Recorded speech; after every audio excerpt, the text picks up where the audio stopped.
Hello again, everyone. Welcome to another edition of Odyssey House Journals. I'm Randall Carlisle, along with Rachel Santizo, and our guest is Nycholle Slack, and we'll meet her in just a second.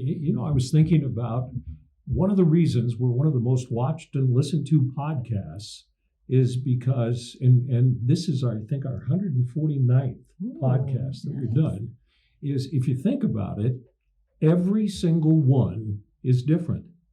It's true. We all, Everybody's story is about addiction and recovery, right. But how they got into addiction and out of and everything else is different. Yeah, it shows the nature of this disease. We all have commonalities, but we all got there different ways. Yeah.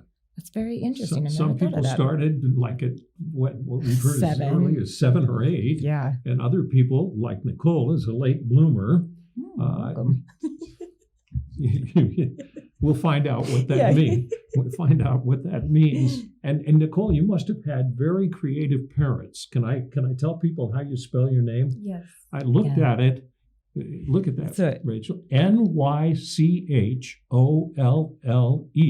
Nycholle. Wow, that is very creative. Yeah. My parents are from Argentina, so that's not an Argentine spelling. I think my mom saw my name in a name book. Really? It means she will win. Well, we want it to be different than any other Nycholle, which it is. It is. So welcome. Maybe, and again, I've heard you share your story a little, so that's why I call you a late bloomer. Do you want to share your story? Maybe we should talk. We always start out with, I was doing this and it was bad and all that kind of stuff. Maybe we should start out with the good. What are you doing now? And how is your recovery coming along? I think it's going well. I'm very new to it. I am just getting a job right now in the field. I wanted to stay in the recovery field, so I'm actually got hired on at the VOA in the men's detox. So I'm really excited. I'm the volunteer coordinator, so I'm hoping to bring more volunteers in. I guess the men don't get a lot of volunteers. So I'm hoping to bring in volunteers and, uplift them a little bit. And we've all been to VOA men's detox. Yes, that's where I started, was VOA. So it's very dear. Yeah. So how did you get on there? Did you go through VOA? Indeed. Okay. So Indeed, the website. Yeah. Okay. But I was aiming for VOA, and I have a friend that works there, and she really likes it. So I was like, I have some strengths I think I could bring to it. So let's talk about what those strengths are. How did you? I'm calling you a late bloomer. Do you want to tell us the story? Yeah. I really didn't start the diving into addiction and alcoholism until late. So I would say early 30s. See, that is, and we've had so many stories of people starting young. I started drinking when I was 13, I think, and then developed, into a full-blown alcoholic. But 30s, Yeah. I drank with my friends, and but I had a daughter at 20, and so it was really only when I didn't have her and she'd be at her grandparents' house. But then in my 30s, I was married, and our marriage was just slowly falling apart. So I tried to escape, I guess, using alcohol. And it wasn't even too excessive. I guess 30 isn't it. It's more like 31. But I had a son that was in the NICU for 6 months, and he was born very tiny. He was a 23-weeker, so he was less than a pound at birth. And that's like he was 11 inches long and just this little thing. And he was see-through. It was wild. I loved it though.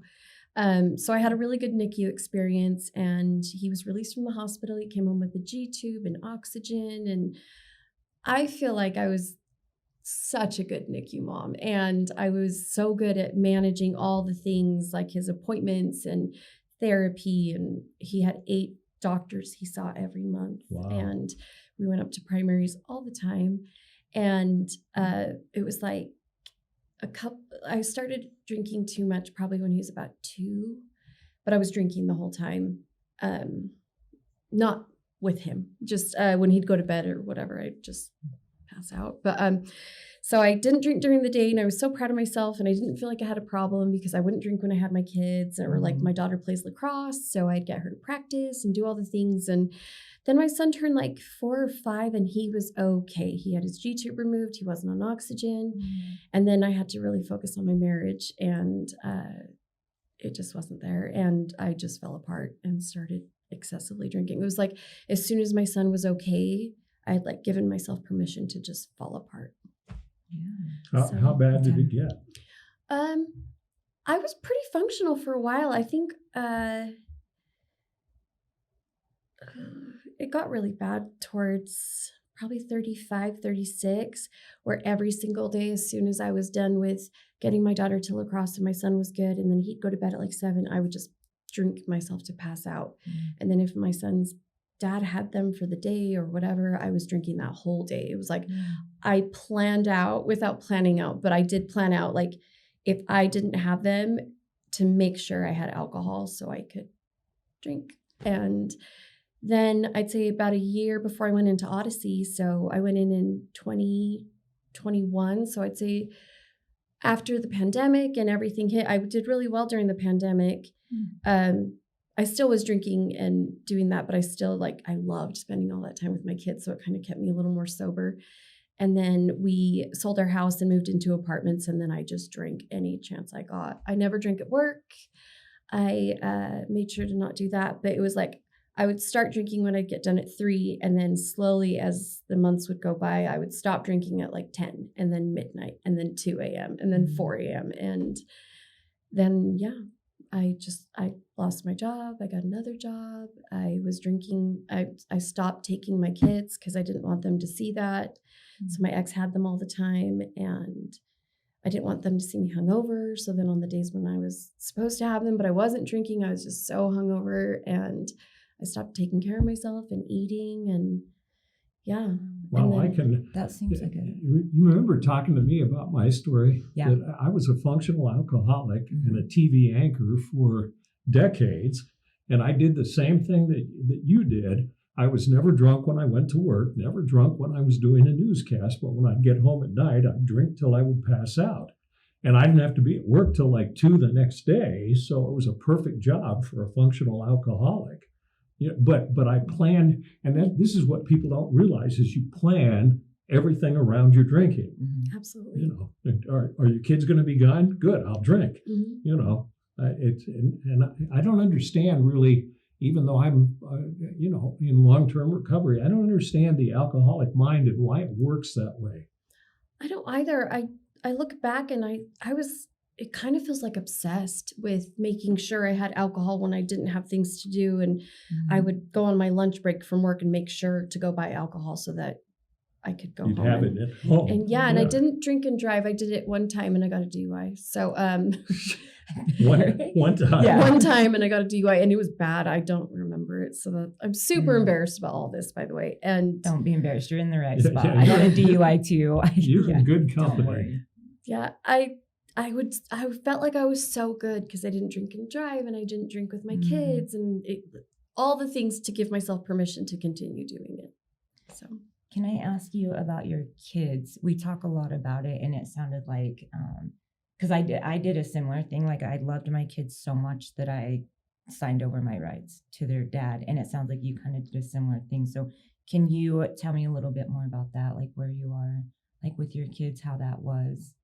Yeah, my ex is the best human ever, and he's so supportive, and he would just take them.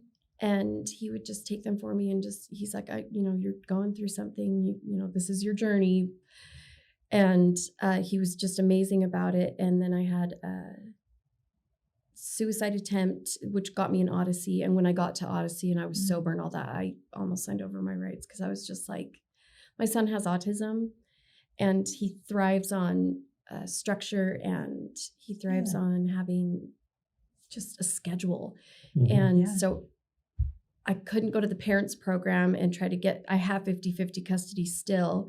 I couldn't go to the parents program and do that to him because he needs to be structured. And I just feel like downtown for a week and then back to there, and he has his like his classes for kids with autism, and that just, he needs that structure and every day, and he doesn't, I mean, he handles change well, but it takes him a minute.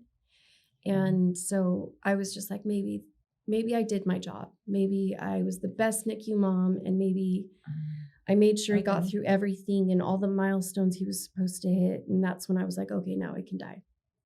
And Wow. so You actually were thinking like that? yeah, I actually had my whole suicide planned out. So my daughter was graduating, so I didn't drink the 2 months before her graduation, well, maybe the month. And I was just there for her. She made it to state finals in lacrosse. She was all state. She did all the things. She's an amazing athlete. So I went and made sure I went to all of that and spent time with my son. And then after graduation, and graduation fell on state games, so they actually left graduation early to go play their game. And then I was like, okay, well, then I did everything. I went to my daughter's graduation. My son's good. I'm good to go. So she graduated May 26th or 27th, and I had planned out to commit suicide on June 6th. Can I ask you not to tap the table? Sorry. It makes a noise. That's okay. I can see our guys are wearing headphones, and it's like, I'm so sorry. I do the same thing, so that's why I hold my hands. But yeah, so I planned that out, and then my mom passed away. I got a text message from my cousin that was like, your mom died. And I was like, oh, well, I can't kill myself today, because then everyone will think I did it because of that. And That's I had nothing. inconvenient, right? Right? Yeah. So I waited 2 days and then I did it. And I woke up a couple days later in the hospital and went to Odyssey. And that's when I was like, okay, these kids deserve so much better than this. Yeah. And I'm not stable. And my son especially needs that stability in his life. And he needs someone there all the time. And my ex does that. He's just so good with him. And my daughter's 19. So I was like, I did all the things and I'm ready to go. And so when I lived and then I was in Odyssey, I was like, okay, then I think this is where I just bow out gracefully and I'll handle my stuff. Because apparently I'm going to go to rehab now. And then I almost did it. And then my ex was very patient about it. He's like, if that's what you want to do, we can do it. But, Locke, my son's name's Lachlan. Locke needs people in his life that understand him. And right. I just don't see you out of his life as a benefit to him. So how did you make, you attempted suicide. Mm-hmm. And how did you get from that point to going into Odyssey? So I was at a hospital and behavioral health unit for like 2 weeks after my attempt. And they were going to send me home on a Friday. And I told them, if I'm being perfectly honest, if I go home today, I'm just going to finish it. Like, there's no... Wow. Like, you guys kept me alive, but I don't feel different. And all the reasons I wanted to do this are still there. And they were like, okay, so we'll come up with another plan. They came to me a day later and they're like, there's this place called Odyssey and you can go there and just work on yourself and get these meds in your system. And we'll see if the meds kick in and do all these things. And then when you're ready to go, you can just go. And I was like, okay.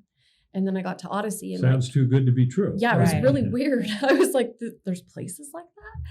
And so then I went to Odyssey and like two weeks in, I was like, I'm in rehab. Like, that's when it done. Yeah. People are like, I'm here to, work on myself. And I'm like, oh, they're doing it too. That's cool. And then it was like, I've been here for 7 months. Yeah. And I'm like, 7 months, my heavens. And then I was just like, you do you. And then I was like, oh, I'm in rehab. So I guess I'm going to do this now. And I love how you get into character, how you felt at that time. You're so good at that. I would have loved to have seen your face when it finally dawned on you. Like, oh, that's what this place is about. Right. I was like, I made a commitment. Like, now I have to stick it out. I really thought, like, I know I'm wrong for wanting to kill myself. I know that that's not a natural thought. And I know that you're not supposed to do that. And you're supposed to want to live. And so I really just put all my faith in Odyssey. And I was like, okay, obviously I'm wrong. So I'm going to just assume that they're right. And they've done this for so long that I'm just going to give it a chance. And maybe their way of thinking, maybe I'll get there one day and think I want to be here. Was that like a natural thought for you? Did something shift or happen? Or did it just come naturally to feel that way?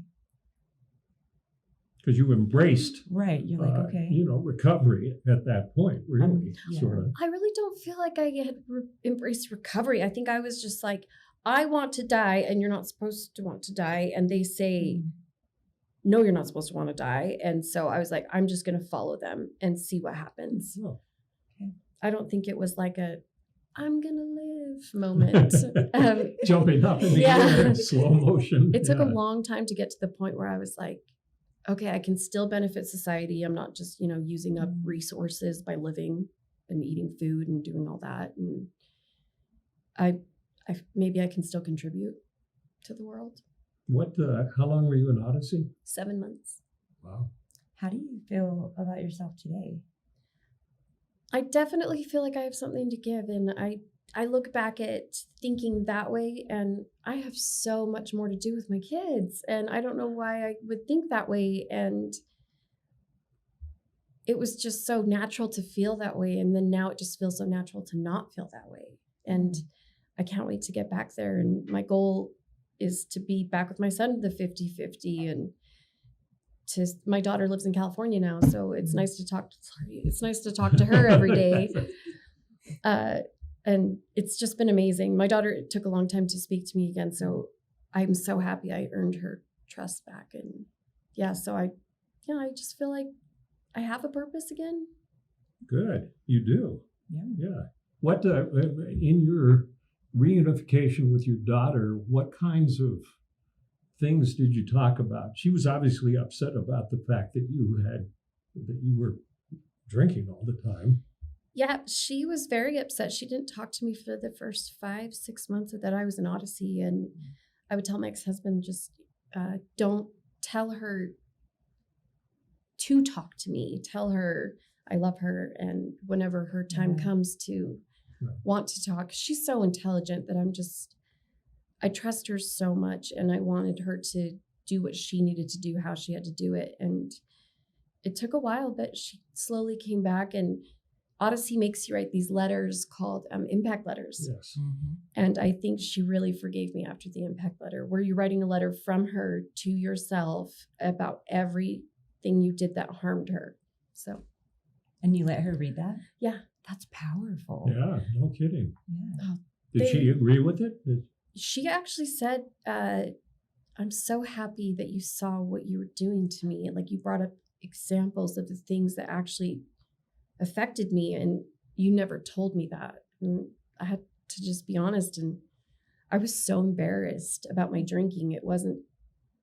She thought I was doing it after she asked me to stop, and it just, so she was like, I can't believe you saw that. And I was like, I saw it every day. I saw how much I was hurting you. I just didn't know how to stop. How old is your son? 9. And where do you see yourself in a year? Hopefully just getting back to being mom. I want to have a good job and feel good about what I'm doing and help him. So I just want to be back there. And does he have any understanding of what you went through? I don't think so. He knows I was sick. Okay. That's all we told him. And one day he was just like, are you getting better yet? And I'm just like, yeah, buddy, slowly. But he's just so matter of fact. So I tell him, like, I'm going to see you today. Okay. And I miss you too. I'll call him and you're interrupting my Minecraft. I'm like, okay. It's just like, bye. Every time you speak about your kids, you light up. Yeah, you do. Like, it's this brightness, and I just seen how people, and they come so far, like, I believe in it and I know it, but you're this inspiration, because it feels like what you're saying, like, I can't believe that even happened, just because of how bright you are every time you talk. And how loving you are of your kids. I mean, that just goes to show you what alcoholism or any kind of addiction does. You gave up your kids. I did. We have very similar stories. That's cool. Yeah. Which is a hard, and we always talk about the fact, there are people watching and listening to this who don't understand addiction, and they'd say, heroin, alcohol, kids. How could you make a choice like that? How could you do that? I feel like it was I have made so many mistakes, and I don't want them to see this. I don't want them to go through this. I don't want to do this to them. So I'm going to push them away. So I want them to go have a good life, because clearly I'm not capable of doing that. Yeah. That's what you were thinking too, Exactly. right? Like the way I say it is, I love them so much, I gave them away. Mm-hmm. And so, yeah, I understand that. I also understand my grandson is on the spectrum. And so I get to learn a new love language now. And so it's like you do all these things and people come in your life and then you get to learn and grow. And so I understand that love language. And so you're very patient and understanding. And that's awesome. Your kids need you. Yeah. Did you black out every time you drank towards the end? Oh, yeah. I did too. And did that bother? That's one of the things that scared me about it, because somebody could tell me I did something and I'd be like, well, maybe I did, maybe I didn't, because I can't remember. Yeah, I would definitely black out. I would hide my phone from myself so I didn't like text anyone anything crazy, because I definitely did that. But I was a sleepy drunk, so I would just pass out and sleep. So yeah, I definitely would wake up and be like, oh, I made food. Like, happy I turned off the burner. Yeah. Like, when one of my big problems when I got sober, I don't know if you had this problem, I think a lot of people do, was I was so used to going to sleep, which really wasn't going to sleep, it was sort of like passing out. To try to go to sleep naturally after that was horrible. I'd lie there and I did think, God, did you have that? yeah, I would stay up for days. If I didn't drink, I would stay up for like 2-3 days. Just lay there and like try to sleep. And I ended up watching I binge watched Netflix so much. And I was just trying to sleep and it doesn't happen. It's really weird. So when I got to Odyssey, I had to actually start with sleeping meds because it doesn't happen naturally. No, because you're screwing up your routine so bad, but you think I thought it was an easy way to go. I don't have to shut off my mind naturally because the alcohol did it. Yeah. And it ended up being like a sleeping med for me. Yeah. Like if I want to go to sleep tonight, I have to drink. Right. So why do you want to why do you're talking about going to VOA Men's Detox to work? Why do you want to go someplace like that? And before we started the podcast, you said you wanted to come work for Odyssey at some point. Why do you want to work in this field? For all the self-worth that I don't have and that I'm working on, I know I have things I can contribute, and I know that I have the skills needed to do a bunch of things. And I think that this field is the more you look into it, there's not that many people that want to do this, that have certain skills. And I want to bring mine to help people in addiction. I think that there's not enough help there. So mine may not be fantastic, but I can definitely help. And I think it'll actually help keep me sober. So staying in the community. I totally agree. I mean, that's, not that I'm pushing a 12-step program, but that's the 12th step, is to give back. And part of that, I mean, it's nice that you're doing it, but part of it is for you because you get out of your head and you're thinking about Rachel or me or whoever you're dealing with as opposed to yourself. Yeah. And you're using these past traumatic experiences for the greater good, right? For other people so that they can learn and grow. So I think it's a healing as well for you as you do it. When I was in Odyssey, people would say like, your story is going to help someone. And I was like, not really. It's not that exciting. I just, mom drinking, suicide here. And boy, you would have been great in television. That was a 5-second soundbite. Tell us about your life. It really was that simple. But then it's like, I'll go back now and we have give back hours as Voyagers. And people are like, Nycholle, you're my inspiration. And I'm like, maybe don't pick me. But it's nice to go there and show them, like, if someone like me can do it, like anyone can do it. And they're just like, I want this. And is that the attitude you had? And I'm like, no. Right, exactly. I didn't even know I was going into rehab. And I look at them and I'm like, I'm so happy for you that you're there. It took me so long to get there. Imagine how much, further along you'll be when you're at my months. And they're just like, no way. And I'm like, yeah, like took me so long to get there. I admire all the staff because I was not nice and I was very blunt. And I think a lot of people were taken back. But I learned so much. It taught me compassion, even more so. My son taught me so much compassion, but it's in a different way. So if I went to the downtown house and talked to some of the staff and said, tell me your impressions of Nycholle while she was here, because my impression of you is very impressive and everything. They wouldn't say the same. They might now, but. Yeah, they might now. But no, there's a therapist there that whenever I go into her class now, she's like, Nycholle, tell your story because the person you see here isn't who I met. She was mean. I was like, yeah. You really were mean? It's hard to picture you mean. I think it came off mean. I was insecure. I didn't know what I was doing. Didn't know who was around me. I don't like being around people I don't know as is. And now I'm around 80 people and they want to know your story immediately and they want to know everything about you and they want you to put it out there. And I'm like, I don't know you. Why would I tell you a thing? Right. So, and you're not going to understand me and all those things. And so the staff would be trying to like probe me very gently, but to me it was so much.